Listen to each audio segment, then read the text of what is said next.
tenemos esta segunda jornada de nuestras jornadas platenses de honorarios, organizadas por la Comisión de Honorarios del Colegio de la Abogacía de La Plata. Así que bueno, hoy es un gusto estar nuevamente con ustedes, con los colegas que están en virtualidad y a los colegas que también nos están acompañando acá en la presencialidad en el colegio. Así que bueno, hoy tenemos esta segunda jornada de cierre. Vamos a hacer 3 exposiciones. La primera va a estar nuevamente Sandra Gianatti hablándonos de algunos temas de honorarios en procesos de familia. Luego va a estar Javier Mena hablándonos de honorarios en procesos sucesorios. Y voy finalmente a cerrar yo con una charla acerca del pasado, presente y futuro de nuestra ley arancelaria y su aplicación judicial. Así que, bueno, bienvenidos a todos. Es un gusto para nosotros, miembros de la Comisión de Honorarios. Acá también está presente Raúl Cánova, Jeremías del Río, estar compartiendo esta tarde y charlando con todos ustedes de esta problemática de los honorarios profesionales que tanto nos importa y en donde estamos absolutamente comprometidos en su defensa. Así que buenas tardes para todos y los dejo entonces en compañía de Sandra para que aborde el primero de los temas que yo les había indicado. Muchas gracias, Nando. Buenas tardes a todos. Denme un segundito que nos acomodamos. Diego, ¿ya estoy compartiendo? No, tenés que volver a compartir. Perfecto. Denme un segundo, por favor. Bueno, Nando, te voy a robar un minuto porque nos había quedado del jueves pasado 2 consultas que nos hicieron los colegas que no pude responder en ese momento, me lo llevé como deber para casa. Uno era de un colega, no sé si está presente hoy, que es de la ciudad de Mar del Plata, y nos preguntaba, en el caso de pacto de cuota litis, si el IVA se podía cobrar al cliente. Porque nos contaba que en Mar del Plata, si bien homologan los pactos de cuota litis, no le permiten cobrarle al cliente el IVA.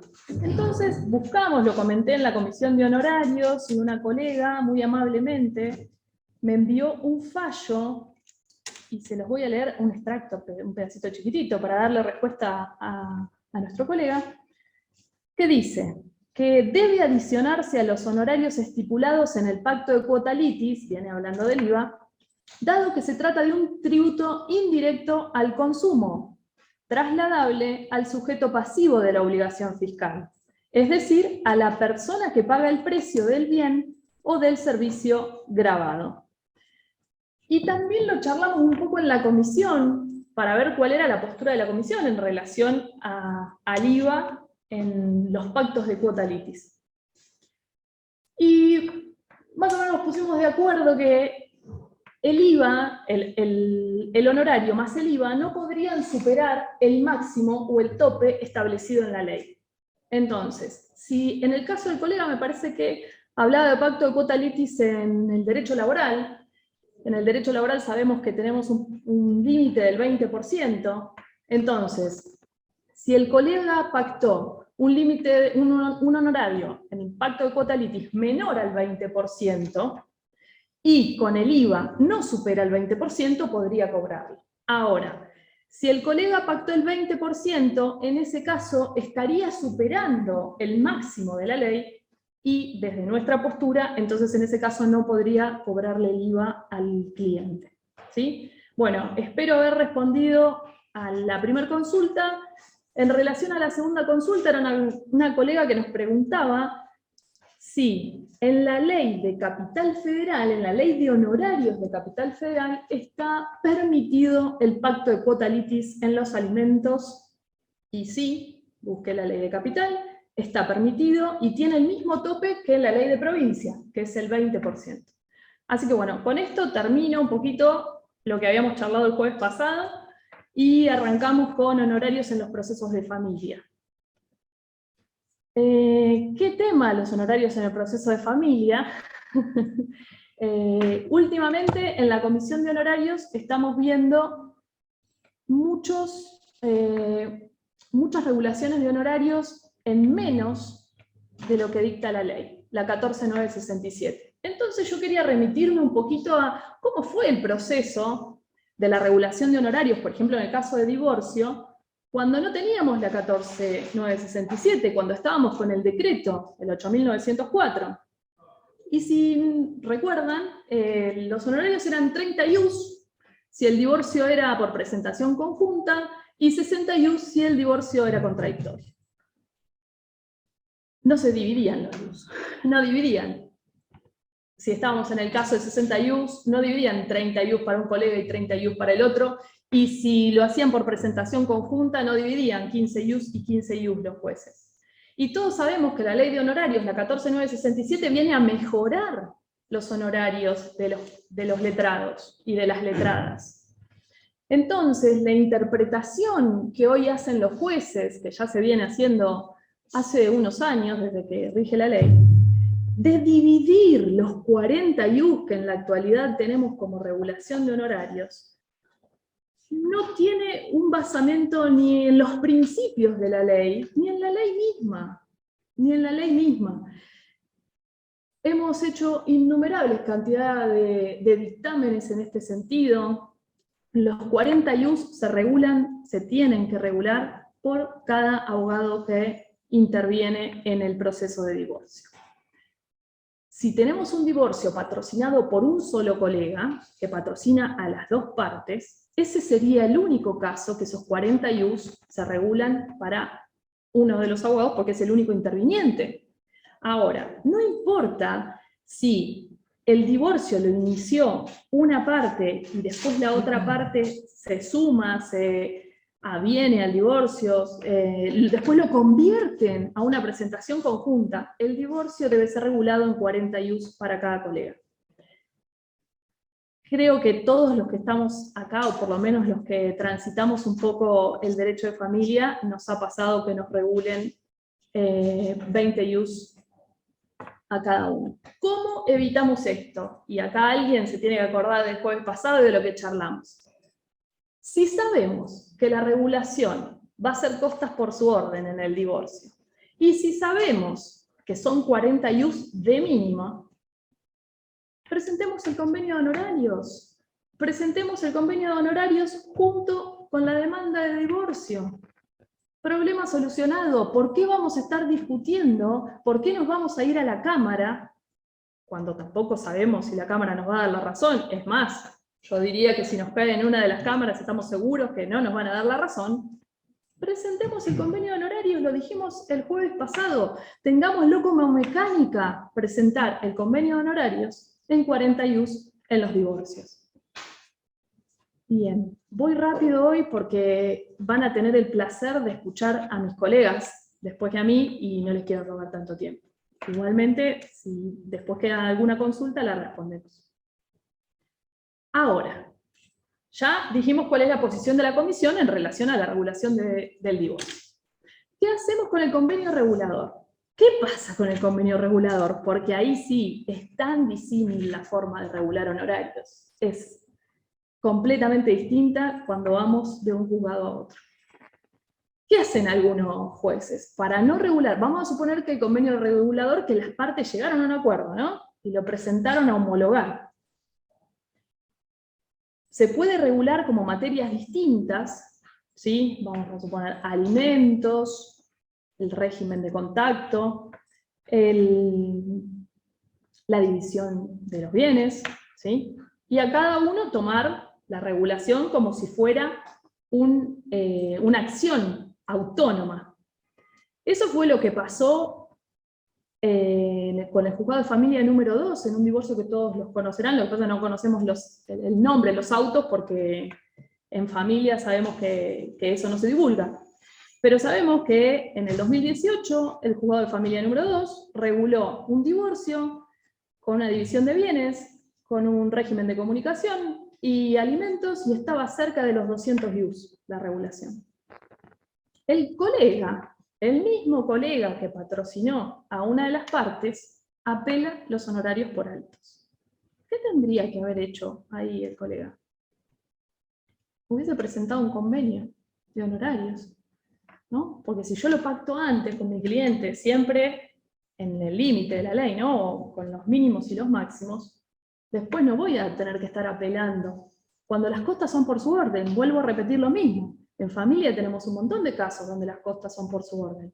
Bueno, establezcámosla con el cliente y presentemos el convenio de honorario. Bueno, se fue a la Cámara. En la Cámara, con votos de López Muro y Sosa Buone, disminuyeron los honorarios de manera calamitosa. Incluso el que tiene la posibilidad de leer la sentencia de Cámara, léala, porque duele como abogado o como abogada leer una sentencia así, que hablen de esa manera del trabajo que hacemos nosotros, que es un trabajo digno, ya lo dijimos la semana pasada con Jeremías, los honorarios son alimentos, lo dijimos la semana pasada, tienen protección constitucional. Bueno, parece que todo eso no lo recordaron los jueces de la Cámara. Entonces, el Colegio de Abogados de la Provincia de Buenos Aires inicia una denuncia contra los camaristas, porque además declaran inconstitucional el artículo 16 en la última parte. Recuerden que el artículo 16 de la 14967 permite denunciar al juez que regule en menos del mínimo, cuando regulen abajo del mínimo, para que se les inicie el jury de enjuiciamiento. Entonces el Colegio de Provincia hace la denuncia en el organismo correspondiente para que se inicie el jury. Y es descartada esta denuncia porque entienden que uno no puede inmiscuirse en cuestiones que son que tienen que resolver los jueces, jurisdiccionales, perdón, no me salía la palabra. Entonces, como es una cuestión jurisdiccional, no podemos atacar a un juez por lo que decide en sus sentencias o por lo que dice en sus sentencias. Y el colegio se va a la corte de provincia, diciendo, bueno, vamos a tener mejor suerte en la corte, porque van a entender que los honorarios, que la ley de honorarios tiene pisos, y por abajo de los pisos no se puede regular, es lo que decía Jeremías el jueves pasado.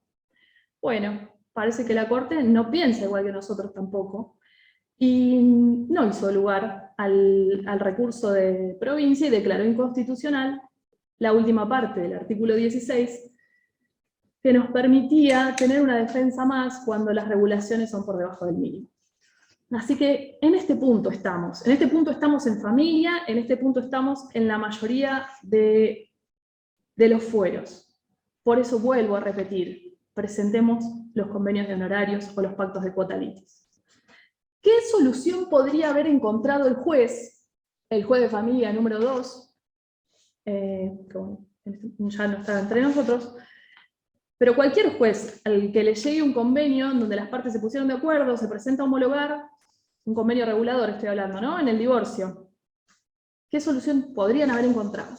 En vez de regular cada materia de manera autónoma, ¿sí?, podrían haber utilizado el artículo 45 de la ley 14967, que si bien el artículo 45 habla de la disolución de la sociedad conyugal, claramente se puede utilizar este artículo para disminuir y no tomar de manera autónoma el régimen de comunicación, los alimentos y justamente la división de la sociedad conyugal. Podría haber disminuido para que ese divorcio, junto con el convenio, no llegara a una regulación de 200 ius, lo podría haber disminuido de esta manera, con el artículo 45. Y no hubiera estado mal, porque es una solución dentro de la ley, ¿sí? No lo hizo el juez, no lo vio de esa manera, y por eso llegamos a la sentencia de Cámara, y por eso llegamos luego a la sentencia de la Corte. Yo ahí les voy pasando las diapositivas, ustedes igualmente lo tienen todo en la ley, no estoy diciendo nada nuevo, ¿sí? Pueden ver tanto en el artículo 45 como en el artículo 47 maneras de disminuir los honorarios cuando junto con el divorcio presentamos un convenio regulador. Y esto lo digo también para cuando viene un cliente con todas estas materias y a nosotros nos parece que es mucho la regulación de honorarios de manera autónoma por cada materia, también utilicémoslo nosotros esta herramienta. Utilicémosla cuando, por ejemplo, en el divorcio decimos que las partes acordarán extrajudicialmente estas materias. Bueno, y después, ¿cómo le cobramos al cliente? Y bueno, hacemos un pacto, tomamos el artículo 47 o tomamos el artículo 45 y hacemos un pacto con esa disminución que ya la ley nos está permitiendo. Bien. El fallo que les contaba es SPN y otro sobre divorcio del juzgado de familia número 2. Ahí tienen todos los datos por si alguno lo quiere buscar. Y ahora, yo estaba en la dicotomía si seguir hablando de la ley o charlar un poquito sobre qué es lo que está pasando hoy, año 2021, noviembre, con las regulaciones de honorarios en los procesos de familia. Y me pareció que esta segunda opción era la que más nos iba a beneficiar a todos. ¿Por qué? Hoy los jueces están tratando de que la ley diga cosas que no dice. ¿Sí? En las regulaciones de honorarios en familia lo vemos un montón. Por ejemplo, miren, el otro día, ¿se acuerdan que nosotros estamos en la comisión de honorarios? Nos juntamos los miércoles a las 15:30 horas por Zoom. También nos juntamos de manera presencial, están todos invitadas a venir. Y nos llegan, no solamente las causas que tenemos nosotros, sino de otros colegas, y nos consultan por estas regulaciones. Y la semana pasada vimos una, en donde el juzgado de familia, número 2 también, había regulado honorarios en una acción autónoma, un régimen de contacto, que todos sabemos que son 45 IUs la regulación, se habían puesto de acuerdo ante la consejera de familia, habían llegado a un acuerdo y les regularon 25 IUs a cada colega. No 45 IUs, como dice la ley. Les regularon 25 IUs a cada colega. ¿Y saben cuál fue el artilugio que encontró el juez para no regularles 45 IUs, para regularles 25? Bueno, cumplieron una sola etapa. Cumplieron la primera etapa nada más. Entonces, como la ley te permite regular por etapas, tomaron la regulación total, que era 45 IUs, la dividieron por etapas, dijeron, está cumplida solo la primera etapa, regulamos 25 IUs, como si el proceso tuviera solo 2 etapas. O como si eso no hubiera sido una conciliación. Es una conciliación, lo arreglaron en la primera etapa porque lo conciliaron, porque los abogados y las abogadas de familia trabajamos desde antes de llegar a la consejera, llamamos al colega, a la colega, y tratamos de ponernos de acuerdo, porque en los procesos de familia somos personas que estamos tratando con la vida de otros. Somos personas que buscamos la paz social. Los abogados y las abogadas buscamos la paz social en los procesos de familia. Deberíamos hacerlo en todos los procesos. Pero entiendo que en los de familia nos importa que eso no continúe, que cese la violencia, que cesen los malos tratos y tratar de dar lo mejor para esos hijos, para esos chicos que están metidos en ese problema. A los jueces no les parece lo mismo. Por lo menos al juez de familia que está ahora subrogando en el juzgado de familia número 2, no le parece que hicimos un mayor esfuerzo. Todo lo contrario, no, ustedes solo cumplieron una etapa, así que 25 IUs para cada letrado, cuando no es lo que dice la ley. El juez debió haber interpretado ese acuerdo como una conciliación, y la ley dice que en la conciliación para los honorarios se toma la regulación total, ¿sí? El monto total, que si fuese pecuniario se toma el monto del acuerdo, como era en este caso responsabilidad parental y régimen de contacto, tendría que haber tomado los 45 IUs. ¿Cómo podríamos haber evitado esta situación? Presentando el convenio de honorarios, y siempre es la misma respuesta. Siempre la misma respuesta, si son costas por su orden. Presentemos el convenio de honorarios, 45 IUs para cada letrado. Y no tenemos que irnos a la Cámara, no lo tenemos que apelar. ¿Sí? Perdón mi insistencia en este tema, pero me parece que hoy es la solución que tenemos, es la herramienta que nos da la ley. Después busquemos otras formas de solucionarlo, de manera política, juntándonos con los jueces, y otras más que no se las voy a decir. Busquemos otra forma de solucionarlo. La primera herramienta, el convenio de honorarios o el pacto de Cotalitis. Para ir cerrando, porque así charlamos un poco más, o charlan un poco más con mis colegas, les traje un poquito sobre, bueno, cómo es la regulación en alimentos. Creo que esto todos la saben, pero si quieren la repasamos un poquito. Artículo 39 de la 14967. ¿Qué es lo importante en la regulación de alimentos? Determinar la base imponible. Si se la dejamos al juez, o a quien regula los honorarios en el juzgado, agarra la cuota de alimento y la multiplica por 2. Ya la conocemos, todos hacen lo mismo. Y si hacen esa cuenta, les da más o menos el 8%. O sea que está debajo de la escala, no llega al 10%. Entonces, nosotros, nosotras, que ya sabemos lo que va a pasar, presentemos la base imponible. ¿Cómo hacemos? Calculamos el monto de honorarios, lo multiplicamos por el lapso de 2 años, y esa es la base imponible. Y sobre eso, el juez o la jueza tiene que regular del 10 al 25%. Si toma el artículo 16, el 15 o el 16, ahora no me acuerdo, tiene que ir en la media de la escala, el 16, gracias, Nando. En la media de la escala, o sea que no nos puede regular menos del 17.5% de esa base imponible que nosotros le ofrecimos. Pero hagámoslo, no hagamos un escrito donde dice, solicito se me regulen honorarios. No, trabajemos un poquito más porque esa también es una defensa para nosotros.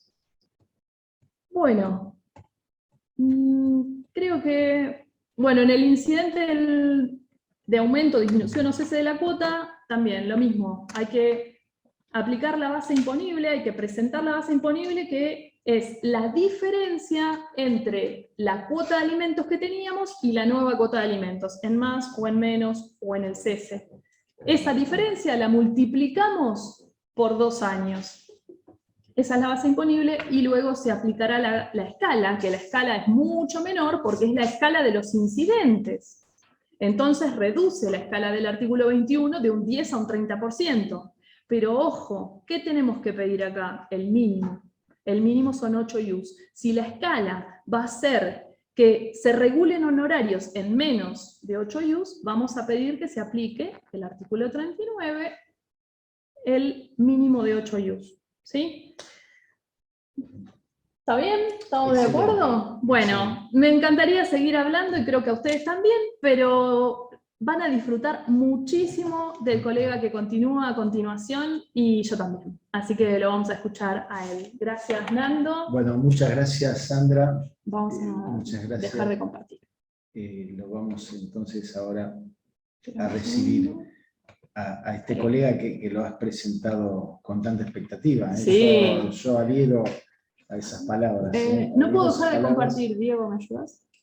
Ahí vienen a Sí, acomodarnos. ahí del botón rojo dejar de compartir, que está casi arriba de todo.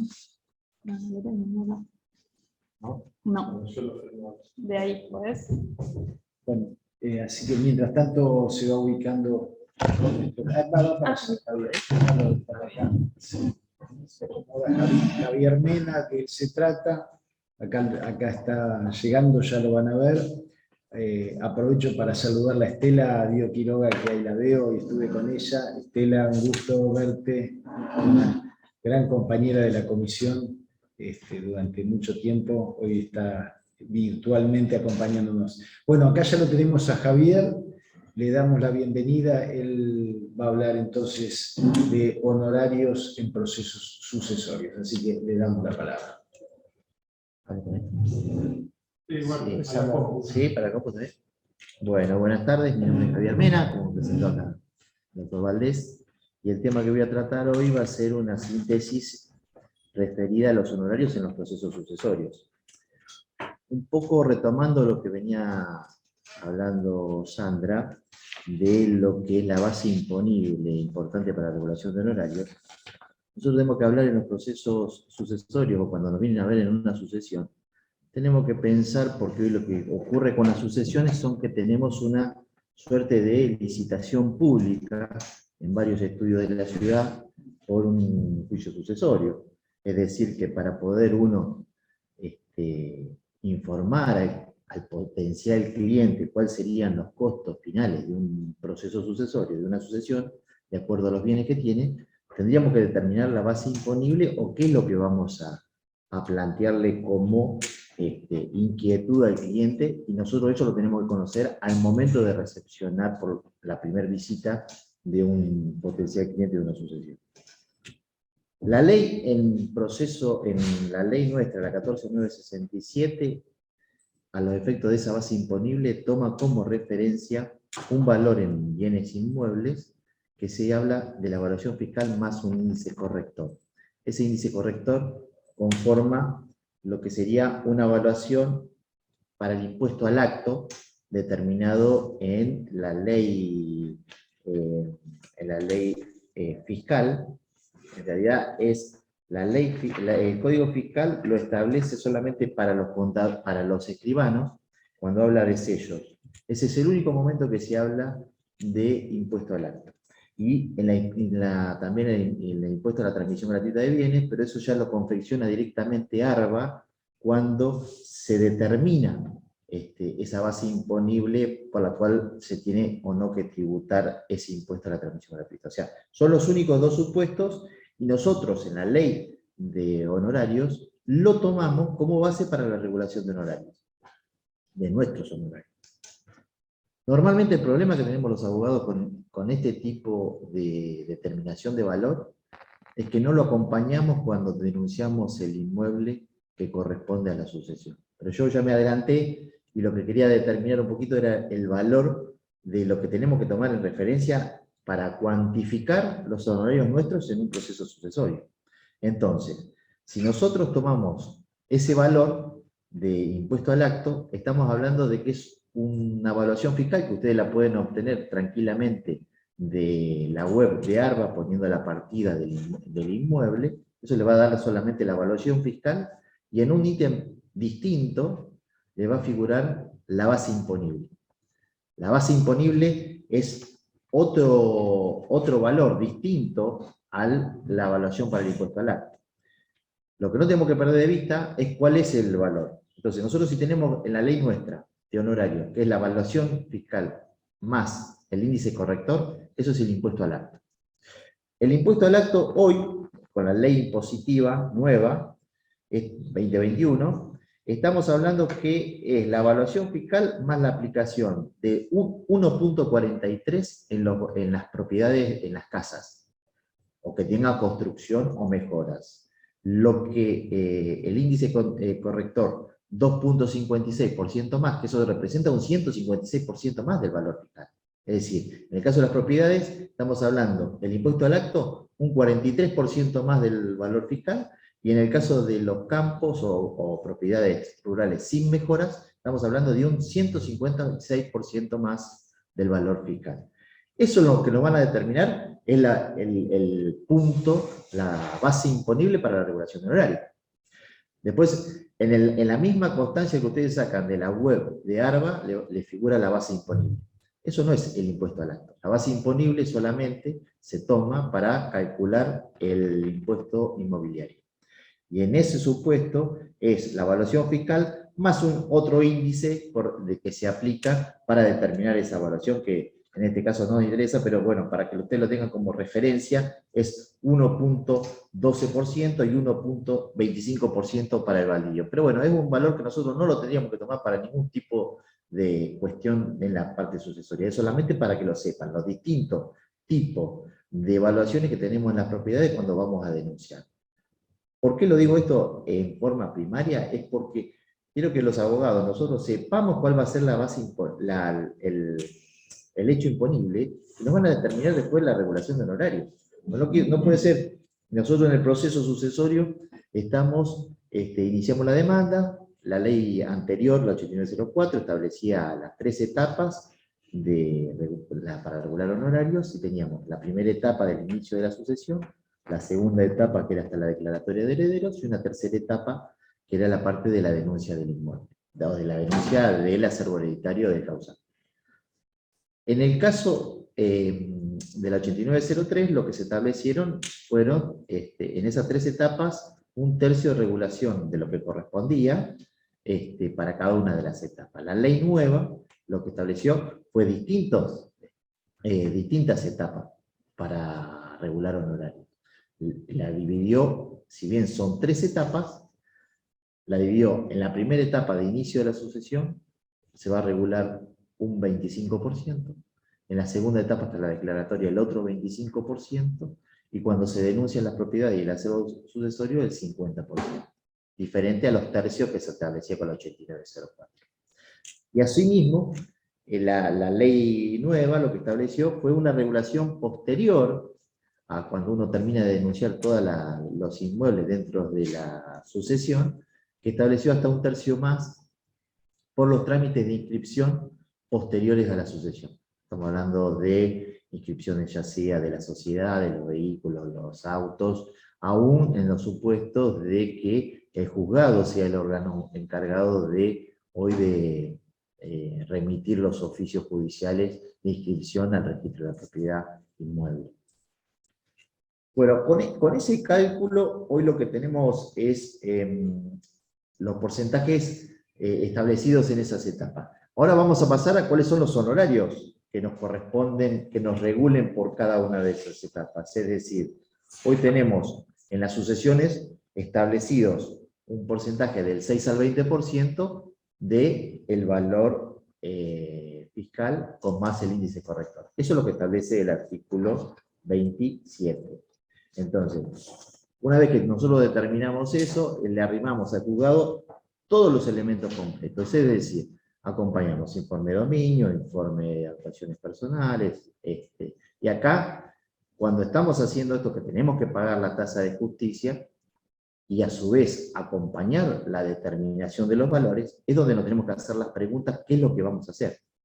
Porque también puede ocurrir el supuesto que nosotros hayamos pactado un honorario, o firmado un convenio, como hablaba Sandra anteriormente, entonces nosotros, ese es el momento para presentar el convenio. Si nosotros firmamos, la ley nos habilita a suscribir un convenio con nuestros clientes hasta un 12% del valor real de lo que estamos denunciando. En las sucesiones, uno tiene que primero pagar la tasa de justicia, que la tasa de justicia no se tiene que no se toma como referencia, como dice el Código Fiscal, un valor distinto al valor fiscal. En las sucesiones, para determinar exactamente la tasa de justicia, es nada más que la evaluación fiscal. Evaluación fiscal te lo dice el Código Fiscal. O establece un supuesto que uno hubiese denunciado un elemento de esa propiedad o lo que fuere de mayor valor. Si está denunciado, hay que tributar por el mayor valor. Pero eso es casi unánime en todo el Código Fiscal. Se trabaja evaluación fiscal, lo que hablábamos antes, la evaluación de impuesto al acto, o un mayor valor de venta. ARBA, cuando es imposición de impuestos, se establece que siempre se va a tomar el mayor valor que esté denunciado. Y acá nos ocurre lo mismo. Ahora, si nosotros denunciamos un convenio, conjuntamente cuando denunciamos el inmueble o los bienes que fuere en el momento a la sucesión, el juzgado le damos los elementos para que nos corrija. Si pagamos la evaluación fiscal, nos va a pedir que integremos en ese momento lo que se tributó por tasa de justicia.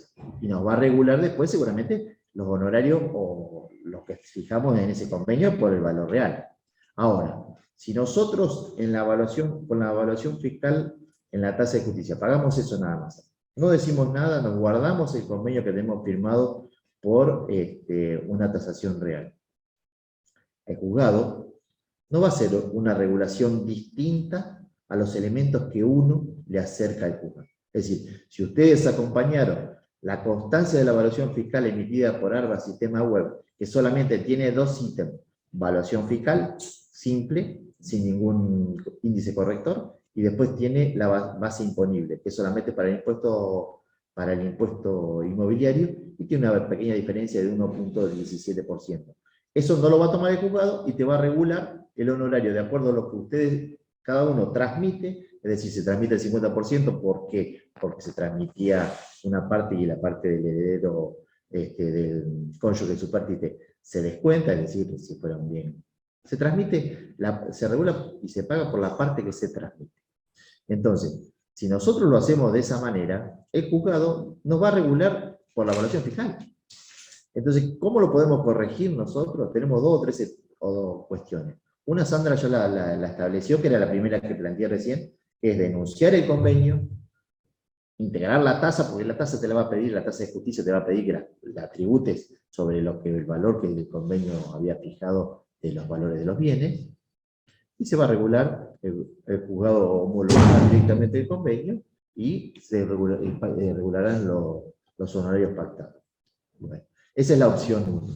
La opción 2, que yo lo que estoy tratando de que todos cumplamos esta segunda opción, es si la ley nuestra, que nos costó conseguir, estamos hablando del impuesto al acto, la evaluación fiscal del impuesto al acto, que costó conseguir que la introducieran en la ley de honorarios, porque la realidad es que es un valor que esté asignado para dos impuestos totalmente que nosotros como abogados no tenemos ninguna vinculación. Es decir, impuesto de sello y solamente la transmisión gratuita de bienes cuando nos exija alguno de los juzgados que intervienen, pero la realidad es que es para escribanos. Entonces, si conseguimos lograr eso, estamos hablando del año 2017, cuando las evaluaciones fiscales eran muy bajas, en 2017 se multiplicaron por el 1000% esas evaluaciones fiscales, entonces ya ARBA informaba evaluación fiscal muy baja y automáticamente tenías el índice corrector de 3 puntos y pico, que era 3 veces el valor fiscal, que era el impuesto a la evaluación al acto.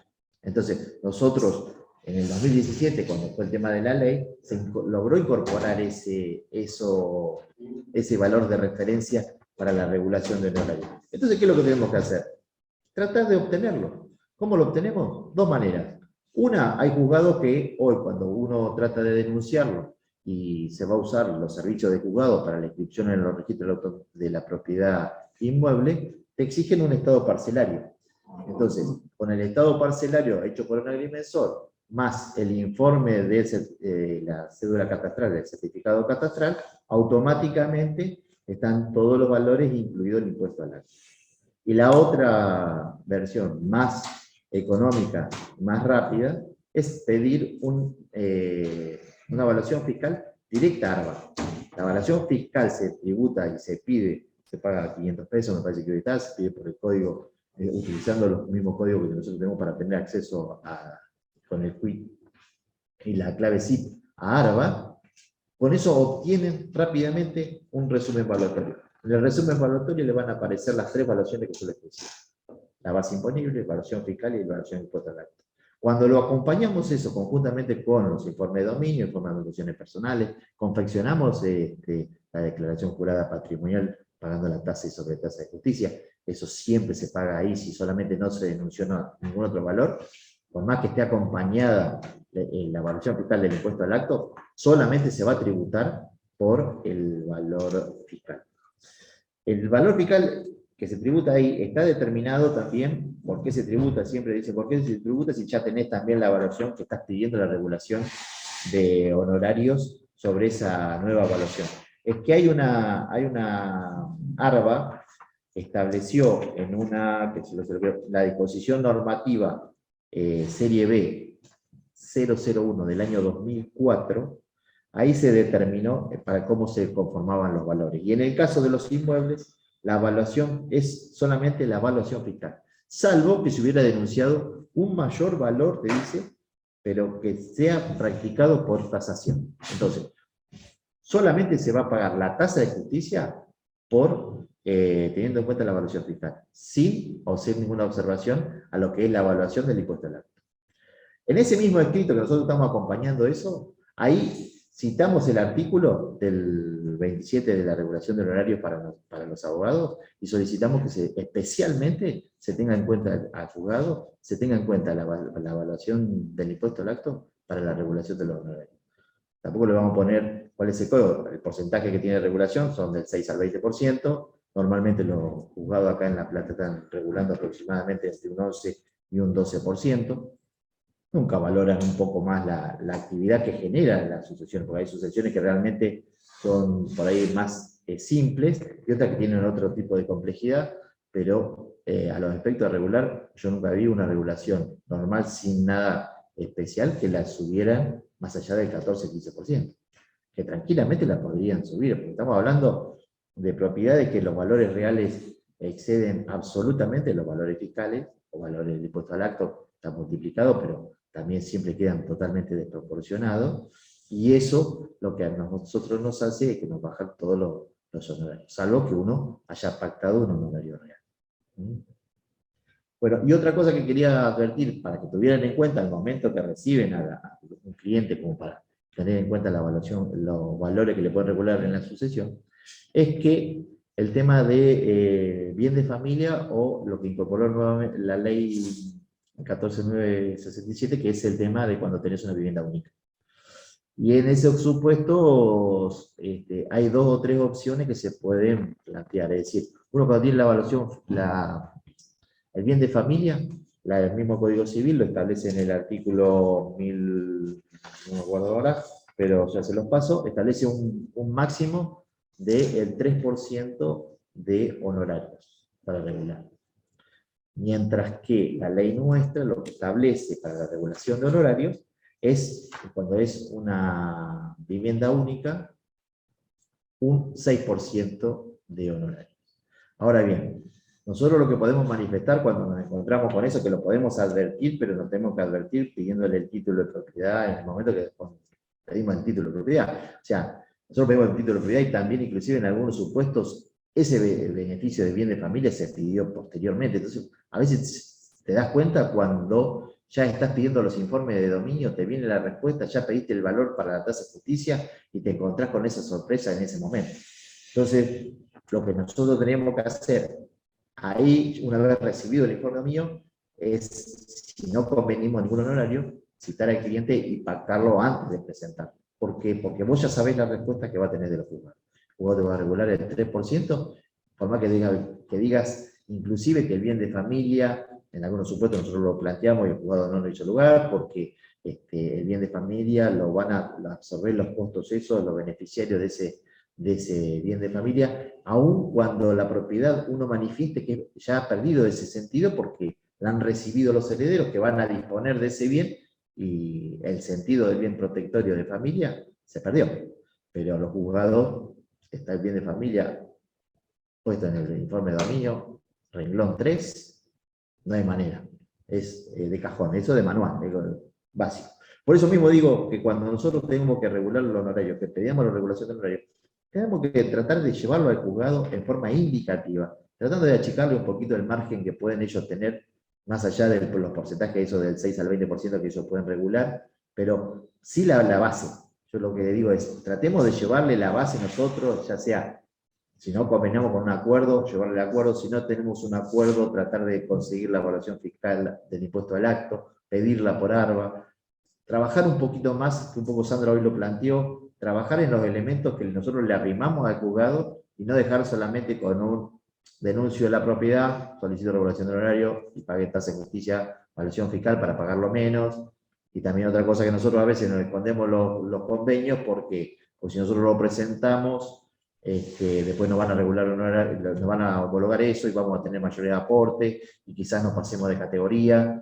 Y entonces jugamos con esa situación, pagamos la tasa de justicia baja, nos guardamos el convenio, después cuando el cliente nuestro ya ahí se transforma en un juicio litigioso, en la sucesión que es voluntaria, sucesión que es un trámite muy simple, se transforma en un litigio con nuestro propio cliente cuando tenemos que hacer valer nuestro convenio para poder cobrárselo. Entonces, la mejor opción para esto es a veces o presentamos el convenio, jugamos también con pagar la tasa de justicia, o sea, no corresponde pagar lo que dice el convenio, pero podemos jugar un poquito con eso, decir, bueno, presentamos el convenio, pagamos la tasa de justicia para evaluación fiscal y vemos a ver si el juzgado nos observa esa situación. Si no lo observa, nos retrotraemos y si no, tendremos que integrarlo y lo combinamos, pero siempre en pos de mejorar los honorarios. No sé cómo vengo bien o... Sí, está. ¿Tiene temas todavía, doctor? Sí, tengo un montón de temas de estos de honorarios, pero lo que a veces uno le parece que Claro, como falta poquito, entonces digo, por ahí quieren hacer alguna pregunta y vos estabas para presentarlo.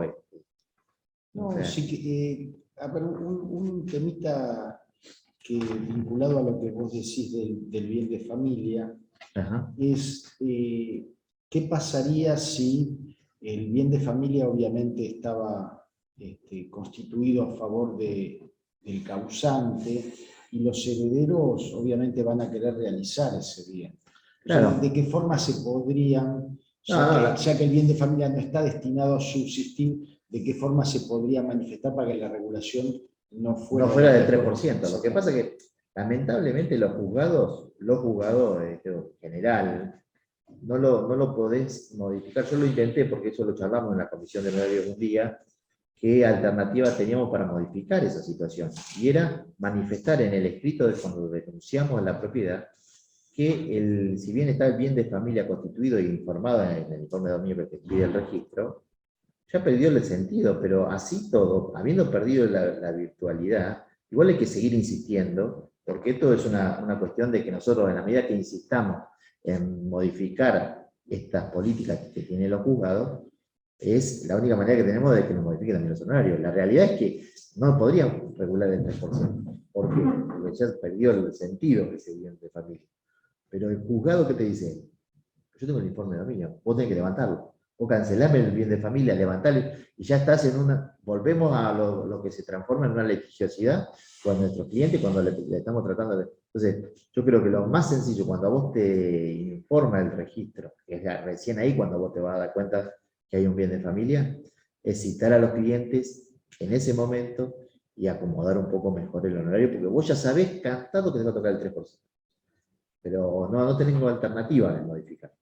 Entonces, ante esa situación, prefiero que sea mejor para todos los colegas y más práctico inclusive. Porque cuando vinieron la primera vez a la primera reunión, seguramente le dijimos, mira, la regulación de honorario va a ser entre el 11 y el 12% de lo que se transmite. Si uno le suma la tasa y sobretasa de justicia, yo eso más o menos lo tengo calculado, el total, si se sienta, es un 18.5% el valor, entre el 18.5 y el 19% de la parte que se transmite, el valor que se le asigne.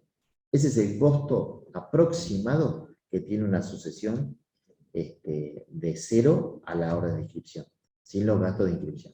Ese es aproximado el costo. Si nosotros tenemos eso, y al cliente cuando lo recibimos le dijimos eso, y después nos damos cuenta que hay una evaluación, un bien de familia, y directamente lo que te conviene hacer es en ese momento empezar a percibir honorario a cuenta de ese monto que vos fijaste, y ahí dejarlo cerrado. Porque si lo dejas por más que manifieste lo que dicen algo, por más que vos manifieste que perdió virtualidad el bien de familia, el juzgado no te lo va a poner. Y te va a regular el 3%. Si presentas el convenio. ¿Y el convenio? Pero presentas el convenio que firmaste, el convenio de parte. Sí, pero sí. Presentás el convenio y viene el dominio después con del bien de familia. Claro. ¿Cuál es la postura de los juzgados? No, pero vos ya lo presentaste primero el convenio. Si vos presentaste primero el convenio. Bueno, está bien, pero lo presentaste en el expediente. Pero ya pedí la homologación, yo le pido la homologación automáticamente. Pero si presento después, el convenio, y después lo denuncio. Cuando presentás la documentación, claro. Cuando no digo nada, denuncio solamente el pero inmueble. están respetando los jueces eso. Sí, no, el juez que te va a decir. Si vos ya pagaste la tasa de justicia, inclusive con bien de familia lo que no pagás es el ITGB. O sea, el ITGB es el único que está exento cuando tenés bien de familia para no pagar. Tributás ITGB hasta 1.344.000, por encima de ese valor, recién ahí tributa. Acá en este supuesto, con un convenio presentado antes de demostrar que yo tenía un bien de familia, el juez lo único que va a dar es cumplimiento. Si ya llego pagando las tasas sobre tasa de justicia, y no digo nada más. Ya el honorario yo lo percibí, lo manifesté y presenté el convenio. En ese supuesto. Si lo presento, si no lo presento al convenio directamente, si no es más fácil. ¿Por qué? Porque te achica el honorario, aportes te van para abajo y te queda todo mucho mejor reducido. Ese es el mejor. Sí. Bueno, señor, le dejo la última 20 minutos, media hora, ¿no? Media hora y más algunas preguntas que pudiera. Sí, te dejo acá. Sí, Tengo instalarme. un poquito. Tengo instalarme Bueno, buenas tardes a todos y a todas.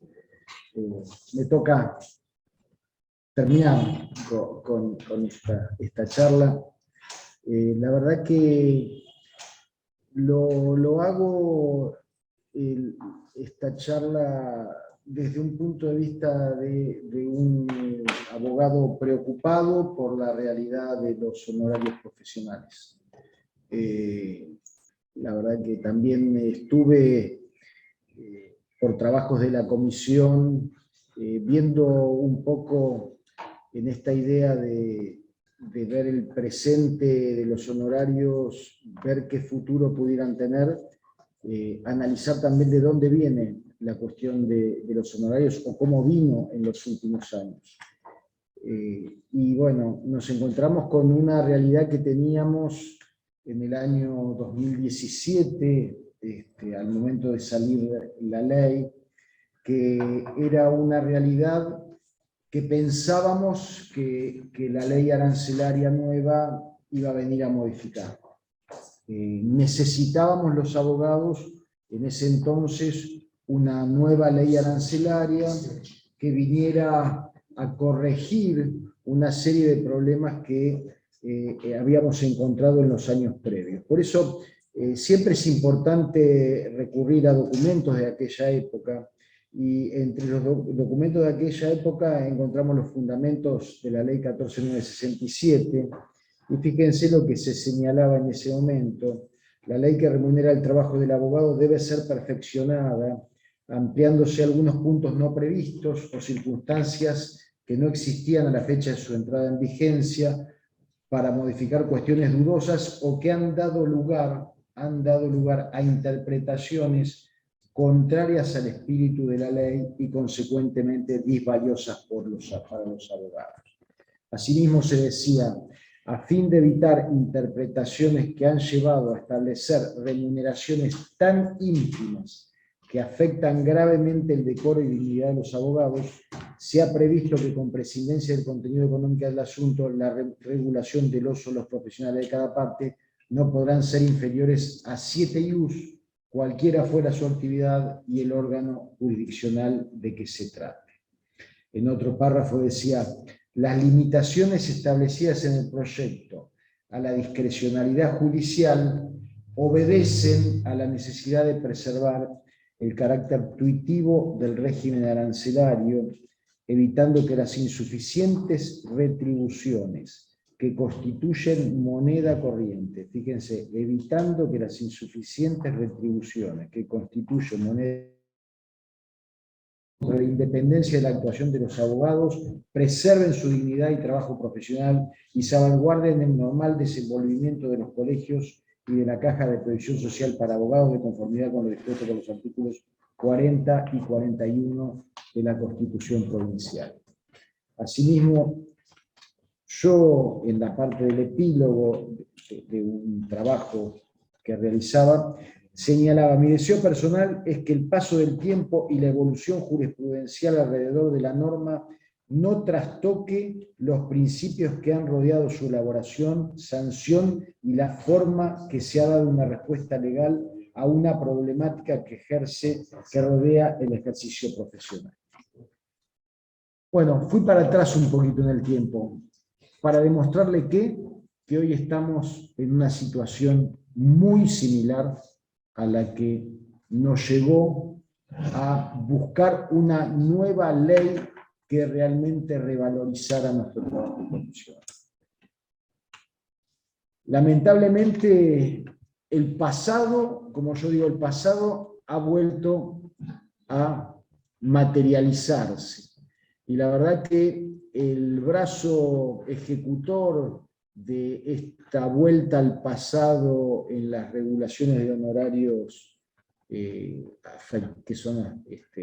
afectan el ejercicio profesional es el artículo 1255 del Código Civil y Comercial, en cuanto se hace una aplicación indebida de ese artículo. Jeremías, querido colega Jeremías del Río, ha hablado bastante del artículo 1255 en la jornada anterior, Pero bueno, yo vuelvo sobre el tema. Hemos escrito un artículo que salió publicado en la ley sobre el artículo 1255 y los mínimos arancelarios. Pero realmente la realidad de la problemática de hoy en lo que hace a las regulaciones de honorarios, sin duda está marcado por la centralidad de la rebaja de los honorarios profesionales en uso de esta norma.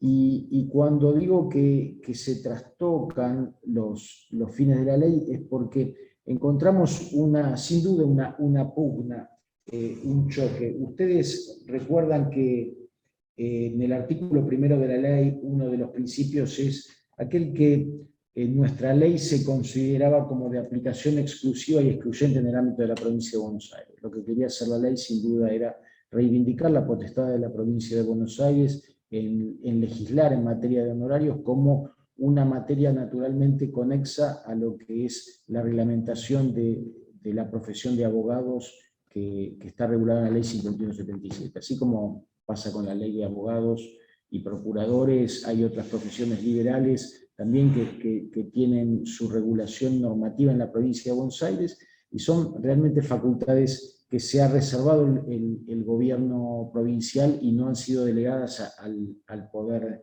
Nacional.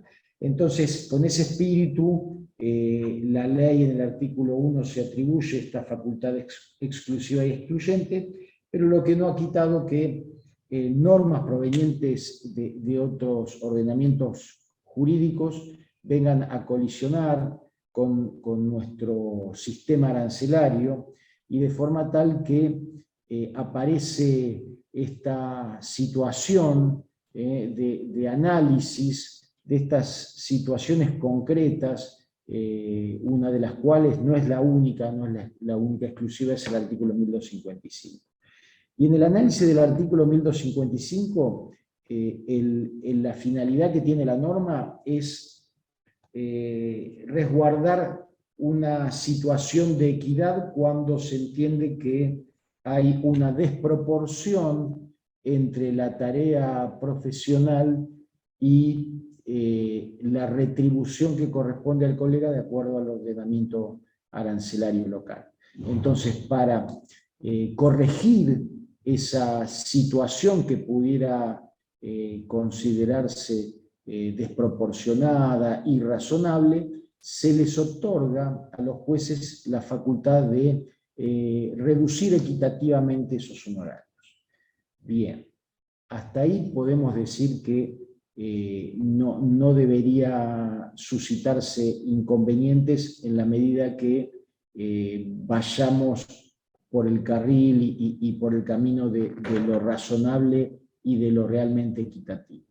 Y en ese sentido, volviendo a este fallo que ha dicho Sandra, que es el fallo de la Corte en la causa Colprova, yo creo que ese fallo, sin querer, ha abierto una puerta a la aplicación indiscriminada, arbitraria, continua, infundamentada del artículo 1255. Y digo, contrariando los propios términos de la Corte, porque más allá de que estemos o no de acuerdo con la inconstitucionalidad que sanciona, la realidad es que en el fallo, y me permito leer una frase, lo que termina diciendo la Corte en el fallo es que el artículo 1255 es un recurso de ponderación que los jueces deben tener,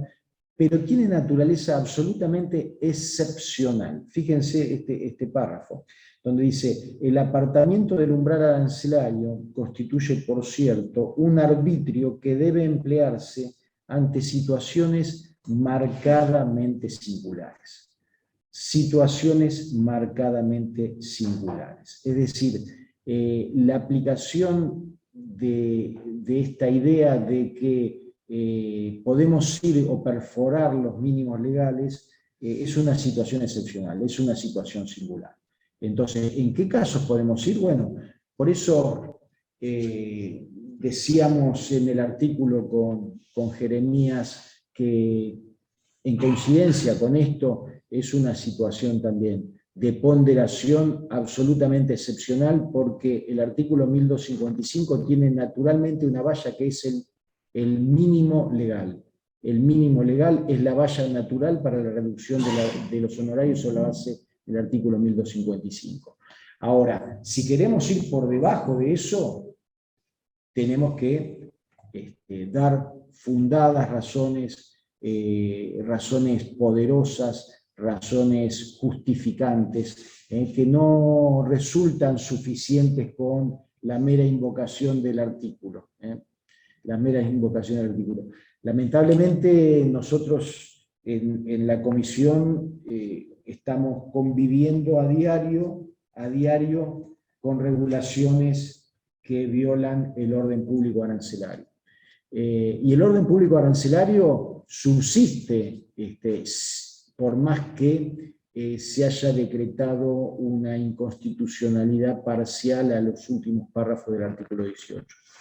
El orden arancelario permanece válido, permanece más vivo que nunca, solamente en situaciones notoriamente singulares, excepcionales, podría irse por debajo del mismo. Y digo, entonces en el trabajo semanal de la comisión, en el trabajo diario de atender a los colegas que nos consultan, que nos mandan un mensaje, vemos lamentablemente lo que decía los fundamentos de la ley 14.967, que se había vuelto moneda corriente las regulaciones indignas. Bueno, a pesar de la nueva ley y todo lo que nosotros esperábamos de la nueva ley, el artículo 1255 viene a confrontar en su utilización indebida con la nueva ley, y estamos volviendo a ese pasado que no queremos volver a ver, en un proceso que yo denomino de desregulación judicial del honorario. Una desregulación judicial del honorario que ataca sin duda la plenitud del ordenamiento arancelario, la vigencia del orden público arancelario. Y así estamos como en la comisión. Ya no nos sorprende cuando recibimos a los colegas con sus quejas y regulaciones de un ius, dos ius, realmente con citas encima del artículo 1255. Entonces, a veces uno se pregunta si pretender equilibrar una situación que supuestamente, digo entre comillas, ha sido desbalanceada, favoreciendo exclusivamente un derecho económico de quien debe pagar un honorario, a su vez no se advierte que se está generando por contrapartida una situación quizás mucho más grave y mucho más inequitativa, que es que una regulación absolutamente indigna afecta en forma concreta y natural una multiplicidad de derechos que tiene el abogado con base constitucional y base legal, y que se materializan en la justa retribución del trabajo profesional, se materializan en el carácter alimentario de los honorarios, se materializan en el derecho de propiedad y se materializan en una absoluta lesión a la dignidad del ejercicio profesional, que está tutelada también por las normas que regulan nuestro ejercicio profesional, como es la Ley 5177, que en el artículo 56 nos asimila a los abogados al trato digno que merecen los magistrados. En igual sentido encontramos una norma en el Código Procesal Civil y Comercial, encontramos referencias a la dignidad del ejercicio profesional también en las normas de ética profesional. Ahora, ¿realmente alguien puede considerar que es digno de una retribución del trabajo profesional una regulación que no representa absolutamente, o que representa un apartamiento manifiesto de los mínimos legales, y que se fija simplemente con la cita y la invocación del artículo 1255. Así que bueno, lamentablemente esa es la realidad que hoy estamos viendo, con la que estamos luchando semanalmente y diariamente desde la comisión, y fue motivo también de que al cumplirse 4 años de la vigencia de la ley, el Consejo Directivo del Colegio emitiera una declaración que fue un manifiesto realmente de alerta en este sentido de lo que estamos hablando.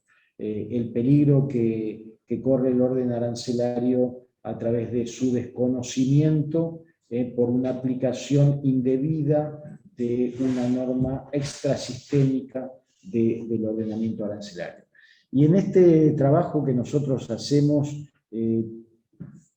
también nos cuestionamos de qué forma esto puede ser revertido. Bueno, creemos firmemente en la difusión de nuestras ideas, en la difusión de la norma arancelaria y del estudio que nosotros hacemos de la norma arancelaria.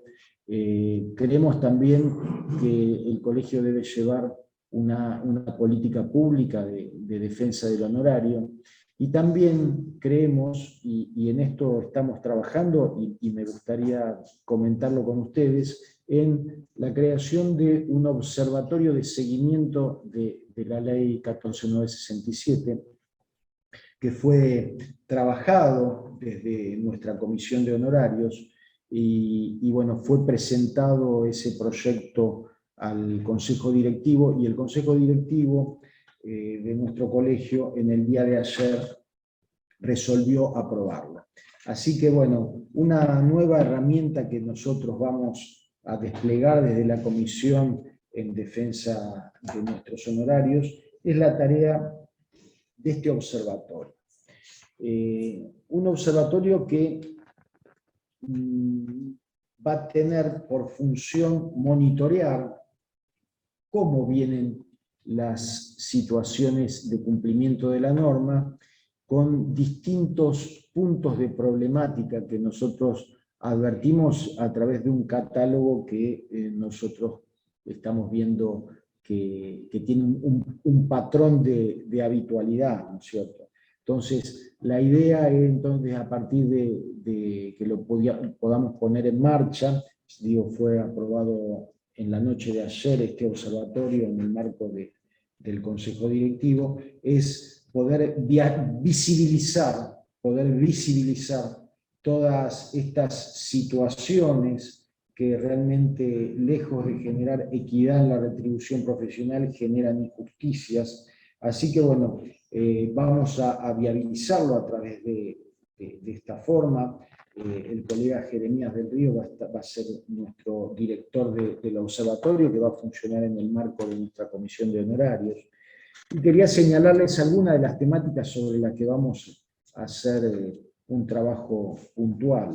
En primer lugar, obviamente, la situación sobre la que me he venido explayando hasta ahora, que son los honorarios ínfimos, que no resguardan la dignidad profesional, el carácter alimentario, violan el orden público arancelario, artículo 1 de la ley 14967, el no reconocimiento de los mínimos legales, del artículo 22 de la ley 14967, y la arbitraria aplicación del artículo 1255 del Código Civil.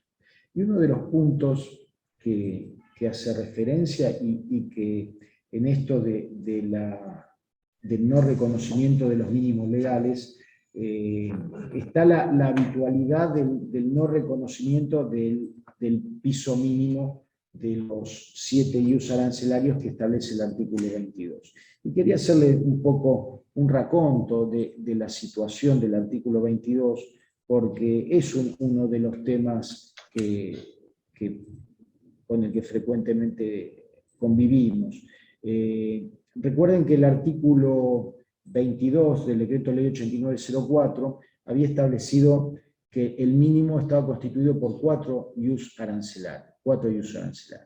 A partir de ahí, la jurisprudencia empezó a señalar que en realidad los 4 ius arancelarios debían considerarse si el abogado intervenía en la totalidad del proceso, de forma tal que si había algún colega que había intervenido en algunas de las etapas del proceso, ya los 4 IUs mínimos en realidad ya no eran más 4 IUs, y según que hubiera intervenido en una, 2 o 3 etapas, esos 4 IUs por ahí si había intervenido en una de las 2 etapas eran 2 IUs, si había intervenido un poco menos, hasta por ahí era menos de IUs. Entonces estaba en función los 4 IUs que se hubiera desarrollado la totalidad del proceso.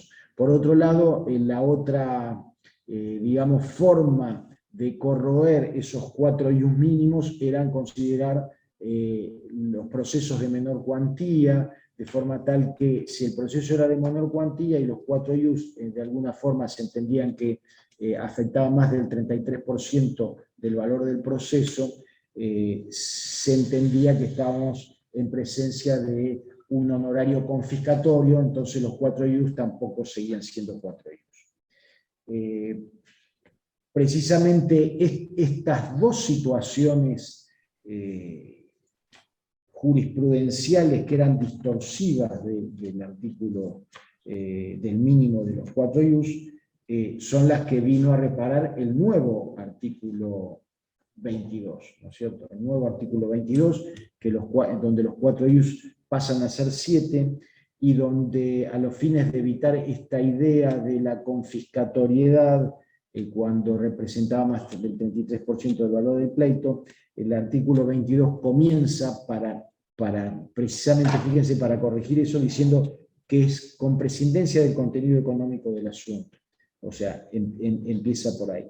Y segundo, para evitar las situaciones de fraccionamiento de los 4 IUs en función de los distintos trabajos que pudiera haber hecho parcialmente en un proceso, aclara la ley, dice cualquiera fuere la actividad del profesional. O sea, fíjense que la idea de los 7 IUs es que los 7 IUs establecieran un piso mínimo debajo del cual la dignidad del profesional estaba afectada. Yo entiendo que podría darse una situación de inequidad si, por ejemplo, los 7 IUs se pretenden regular para una actuación absolutamente esporádica en un proceso, ¿no es cierto? Que no hay una situación de una intervención absolutamente limitada, y no aquellos que ha tenido alguna vocación de permanencia, si bien no de la totalidad del proceso. Pero realmente estamos viendo entonces que los nuevos fallos judiciales que se tejen alrededor del artículo 22 no hacen otra cosa que venir a traer a la fecha actual la jurisprudencia vieja del artículo 22 del Decreto Ley 8904, que termina siendo contra legem, porque naturalmente el artículo 22 dice absolutamente una situación totalmente distinta. Otros de los puntos sobre los que el observatorio va a poner un poco la lupa y empezar a juntar información es acerca del artículo 54 de la Ley 14.967. Ustedes saben que el artículo 54 es un artículo que ha traído distintos problemas en su interpretación también en el paso del tiempo. El artículo 54 es aquel que nos da una alternativa, o dos alternativas, para ser concreto, respecto a los honorarios en mora. A los honorarios en mora. El artículo 54 tiene una primera alternativa que nos da la posibilidad de ejecutar cantidades de IUs arancelarios, tal cual se efectúa la regulación. No nos olvidemos que hoy las regulaciones de honorarios no son más en pesos, las regulaciones de honorarios son en cantidades de IUs que constituyen una deuda de valor, y muchas veces las resoluciones judiciales colocan entre paréntesis el importe en pesos solamente para tener una referencia de la forma en que se llegan a esas cantidades de IUs, pero de ninguna forma estamos en presencia de una obligación dineraria, sino de una obligación de valor, así como está establecido en el artículo 772 del Código Civil y Comercial. Entonces, la primera alternativa que tenemos respecto de la ejecución de los honorarios es hacer una ejecución de las cantidades de IUS que no fueron reguladas y que están en mora, a lo que se le adiciona una tasa pura del 12% de interés anual. ¿Sí? La ejecución en IUS arancelario hemos visto que trae sus complicaciones porque los juzgados no están acostumbrados a entender que una ejecución no se haga exclusivamente en pesos. Porque, bueno, hay cuestiones vinculadas a los mandamientos de intimación de pago o a la traba de medidas cautelares que requieren una expresión en pesos. Pero no obstante eso, yo creo que lo que se debe dejar constancia al momento de ejecutar los honorarios en la opción del inciso A del artículo 54, es decir, hacer la ejecución de los IUS arancelarios, es que quede claro para el juzgado que lo que estamos ejecutando son cantidades de IUS, que se van a volver en pesos al momento del efectivo pago y no antes. Pero no obstante eso, si a los fines de el diligenciamiento de algún tipo de mandamiento o a los fines de alguna traba de alguna medida cautelar requiere hacerse una transformación en pesos, esa transformación en pesos evidentemente no tiene la naturaleza cancelatoria, la ejecución va a correr y va a terminar en cantidades de IUS y simplemente la transformación a pesos al momento de iniciarse la ejecución es simplemente como un valor de referencia, así como se pone el valor de referencia al momento de la regulación judicial, a los fines de permitir algunas diligencias procesales para las cuales los valores en IUS no están adaptados. Y la segunda alternativa es la ejecución sí en pesos, para lo cual lo que manda la ley es volver las cantidades de IUS que nos han sido reguladas a pesos según el valor del IUS al momento en que ha ocurrido la mora. Entonces, a la fecha de la mora veremos cuál era el valor del IUS y los volvemos entonces a transformar esa regulación de honorarios que estaba en IUS, ahí sí la transformamos directamente en moneda de curso legal, en pesos, e iniciamos la ejecución en pesos. Y esta es la opción del artículo 54, inciso B, que nos lleva a una tasa de interés, dice, aplicable, que es la tasa de interés del artículo 552 del Código Civil y Comercial. Esta tasa, bueno, genera dudas, resoluciones jurisprudenciales diferentes, pero bueno, lo que han querido marcar el texto de la ley es hacer referencia a la tasa activa más alta que se aplica a las deudas de alimentos propiamente dichas en el artículo 552 del Código Civil y Comercial.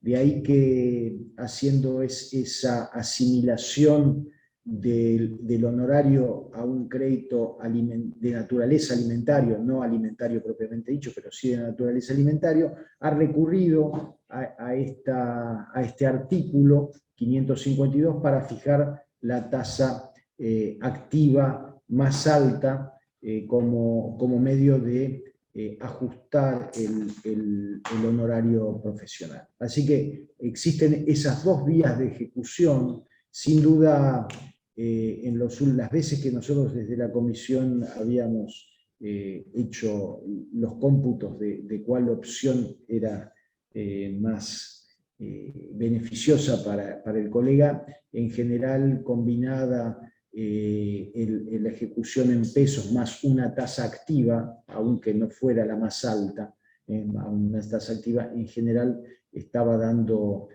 una situación un poco más beneficiosa que la opción A, del inciso, pero bueno, yo lo que sugiero es que quien tenga que ejecutar un honorario se tome el trabajo de hacer naturalmente esta valoración para ver qué le conviene, si ejecutar por el inciso A o el inciso B del artículo 54.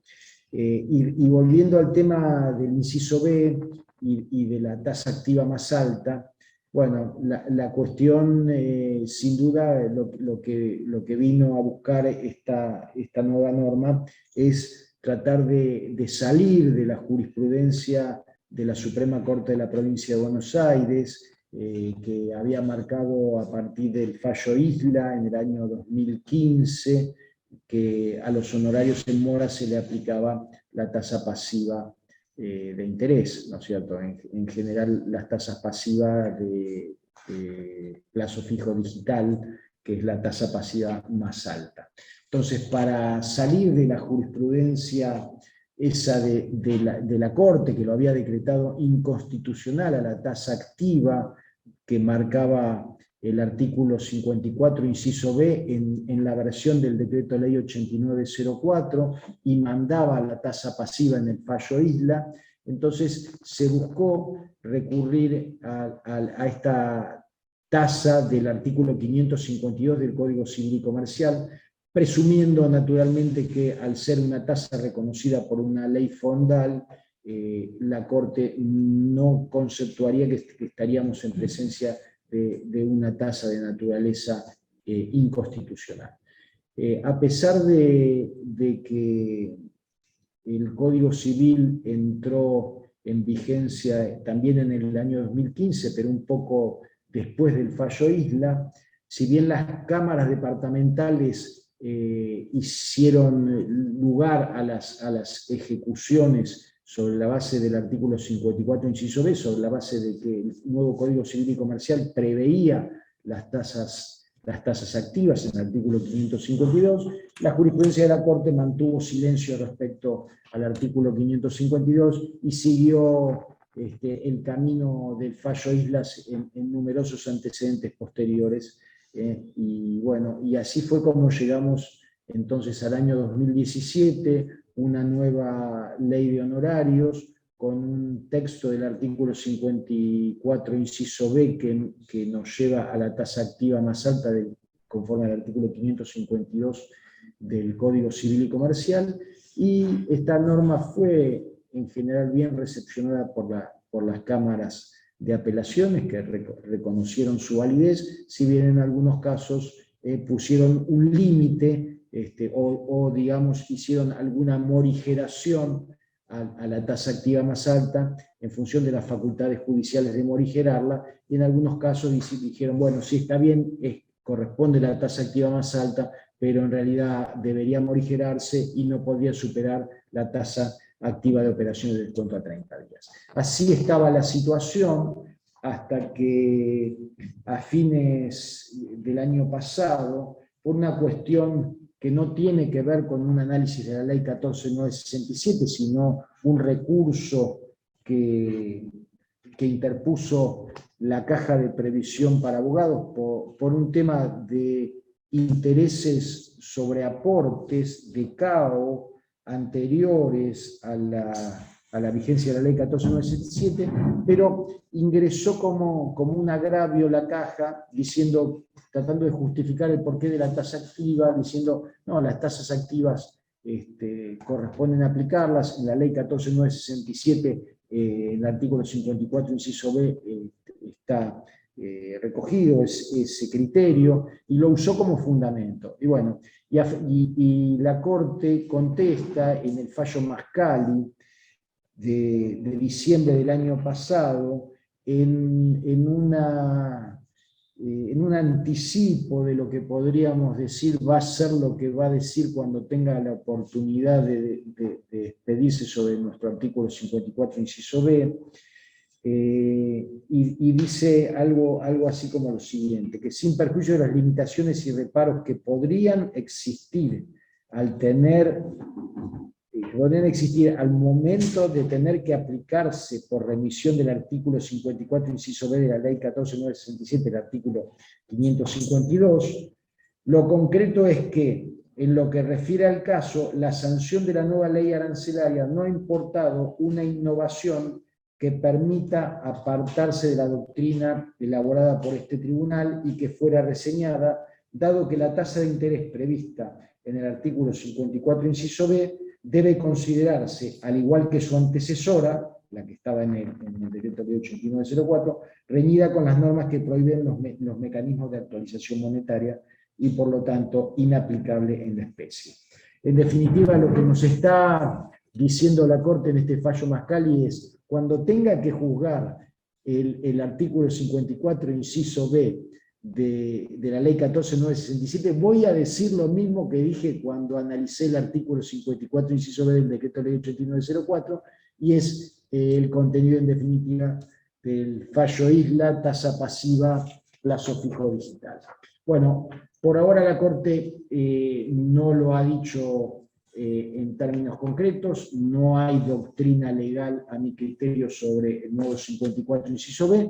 Las cámaras de apelación departamentales están aplicando las tasas activas y esa es un poco esta compleja situación que tenemos en materia de honorarios en mora, que es otro de los tópicos y otro de los puntos que nos interesa monitorear a través de este observatorio que estamos creando.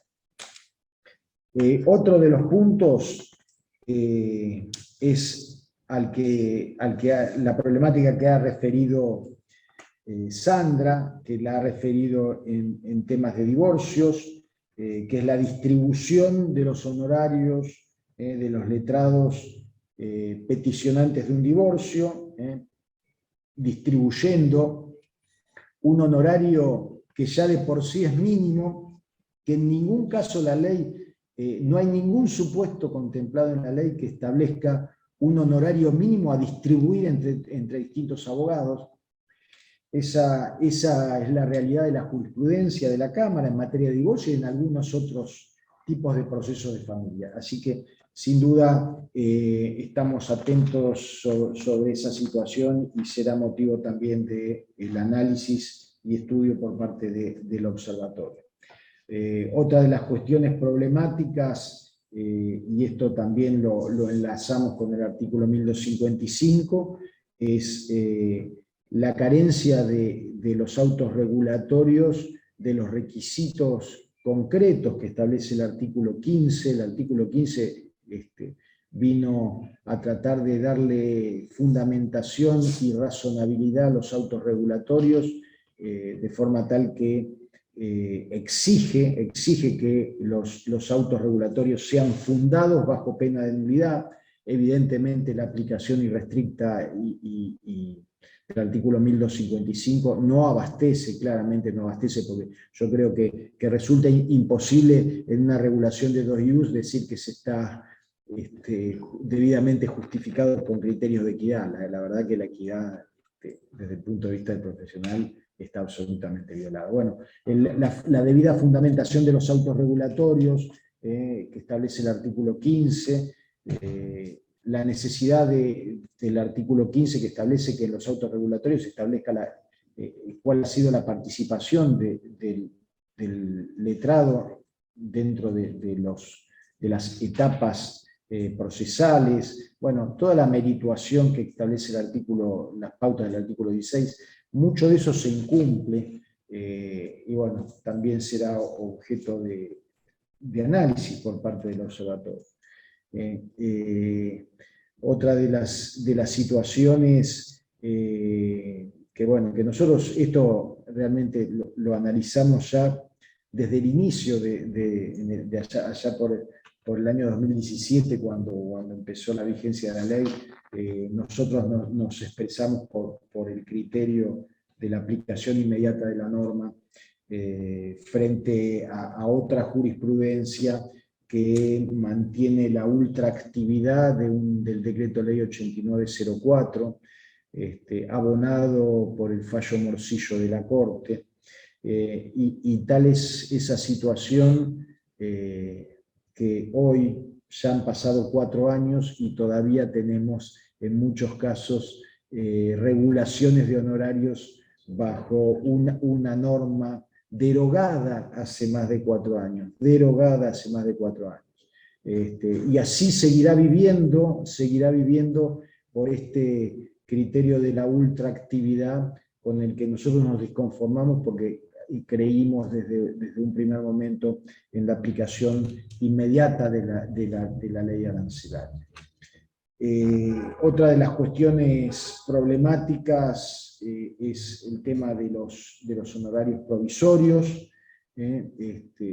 No se contempla debidamente en determinados procesos las regulaciones de honorarios provisorios, se nos dice téngase presente para su oportunidad, se desconoce las facultades que tiene el colega de pedir una regulación provisoria cuando se dan los supuestos de los artículos 17, 52 y 53 de la ley 14.967, es decir, aquellos supuestos en donde el colega se aparte, es decir, se retire voluntariamente del proceso por una decisión propia, o cuando cesare cualquiera fuera su causa, como dice el artículo 52, 53, es decir, aquellos supuestos en que es sustituido en el patrocinio letrado o se le revoca el poder.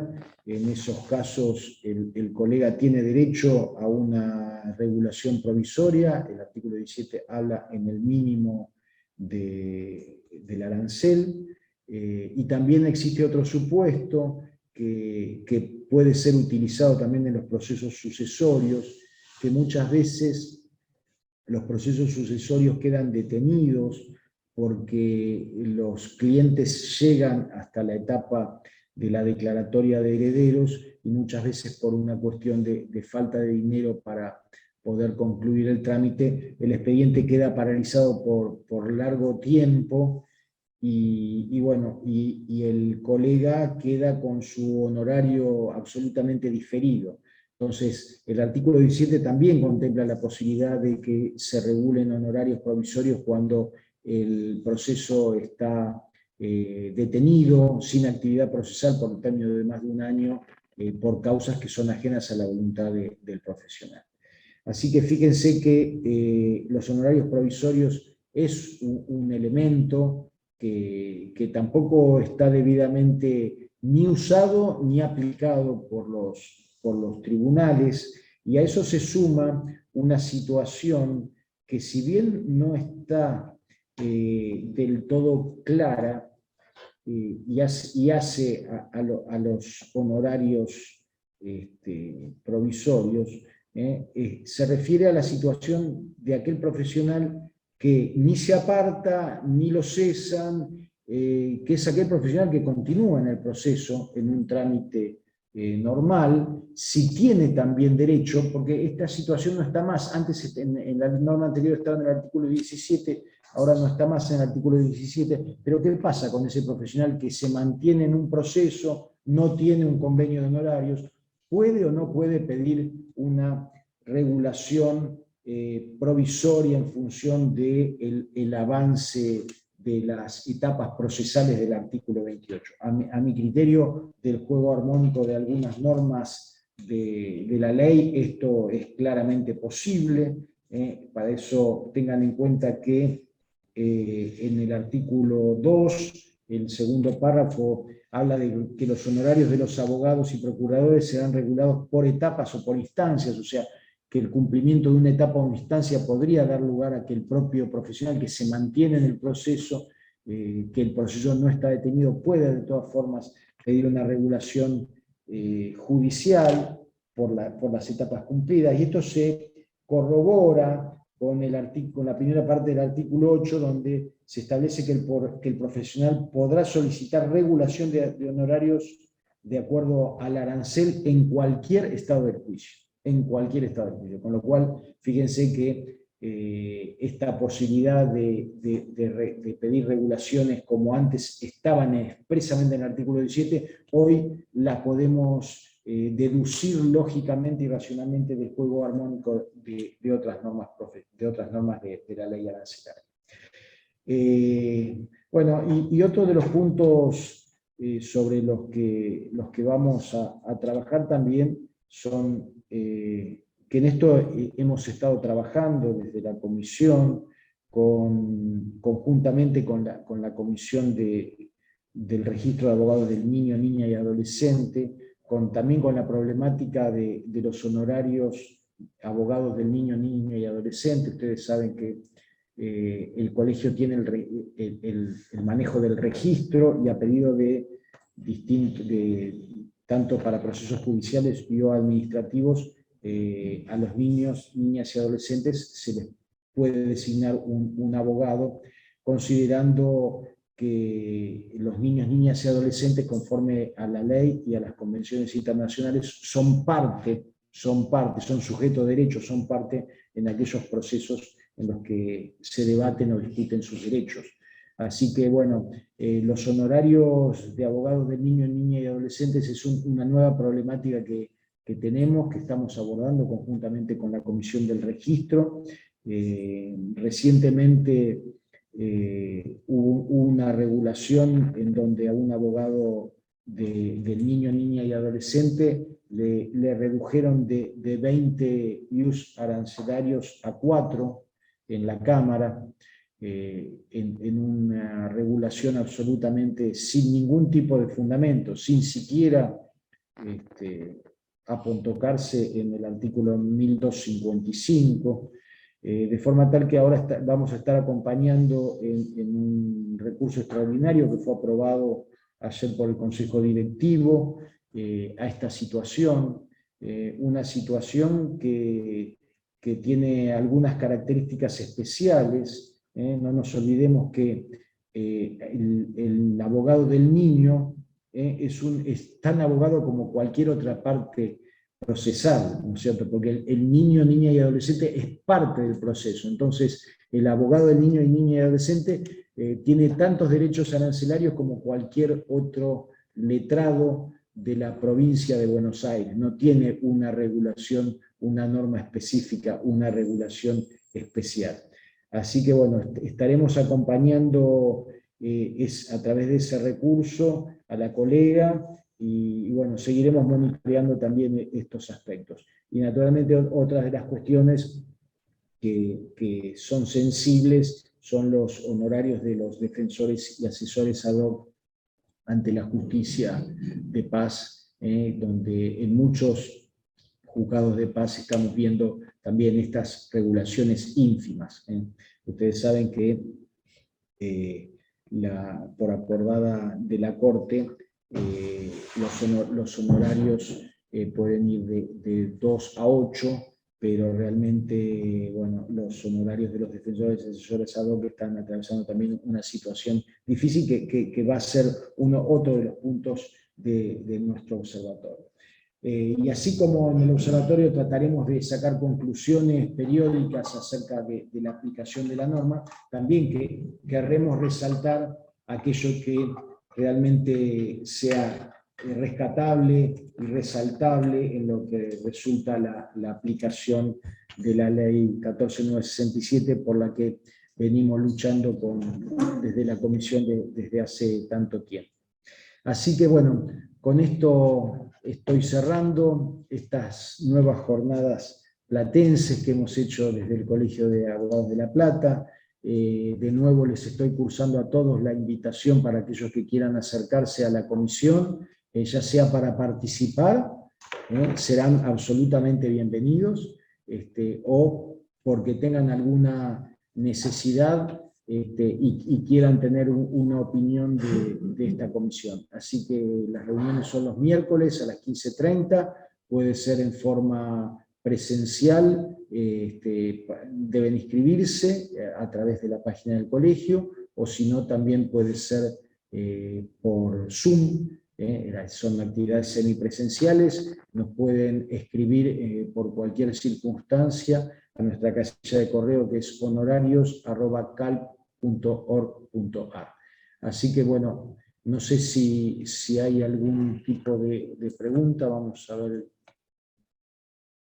El 7 de diciembre va a haber una jornada de un conversatorio sobre los honorarios profesionales para la labor de abogadas y abogados de niños y adolescentes. Perfecto. Sí, Exacto. El 7 de diciembre a las 3 de la tarde. Exactamente, el 7 de diciembre, 15 horas, vamos a estar hablando de del tema entonces de honorarios para los abogados del niño, niña y adolescente va a estar el doctor Hitters y voy a estar yo también.